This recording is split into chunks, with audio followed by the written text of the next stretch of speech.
ஞாபகம் இருக்கா? எப்படி இருக்கீங்க? ஒரு செருப்பு வாங்குவானுங்க, மார்க்கெட்ல செருப்பு மாத்திரம் எடுத்துட்டு போயிட்டேன். செருப்பு வேணுங்களா? ஆமா, ஒன்று வாங்குவோம். சரி, எந்திரிங்க போலாம்.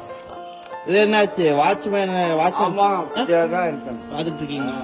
இங்கதான் பாத்துக்கிறீங்களா? ஆமா ஓ, இந்த பில்டிங்க பாத்துக்கணுமா? ஆமா. சரி, என்ன பண்ணலாம்? வாங்க போய் வாங்கிட்டு வருவோம். வாங்கிட்டு வந்து இங்க ஒரு டீ குடிச்சிட்டு வாங்க வாங்க வாங்க போவோம்.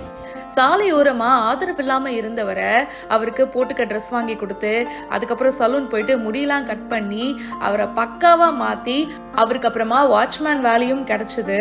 அண்ட் இப்போ அவரை போயிட்டு மறுபடியும் மீட் பண்ணியிருக்காங்க.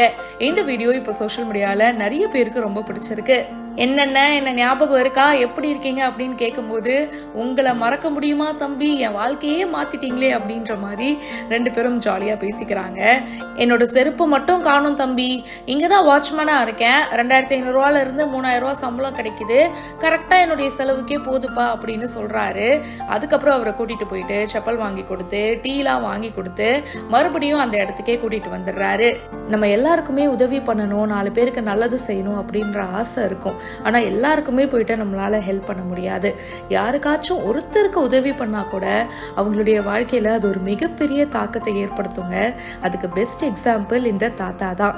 நம்ம எதுக்குப்பா உதவி பண்ணணும்னு அவர் நினைச்சிருந்தாருன்னா இன்னைக்கு அந்த தாத்தாக்குன்னு ஒரு வாழ்க்கை அமைஞ்சிருக்காது.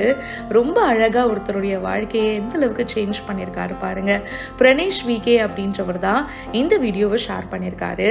அண்ட் இவருக்கு நிறைய பாராட்டுகளும் குவிஞ்சிட்டு இருக்கு. இதை பத்தி உங்களுடைய கருத்துக்களை ஷேர் பண்ணுங்க. மேலும் பல இன்ட்ரெஸ்டிங்கான செய்திகளுக்கு பிஹைண்ட் ரூட்ஸை இப்பவே ஃபாலோ பண்ணுங்க.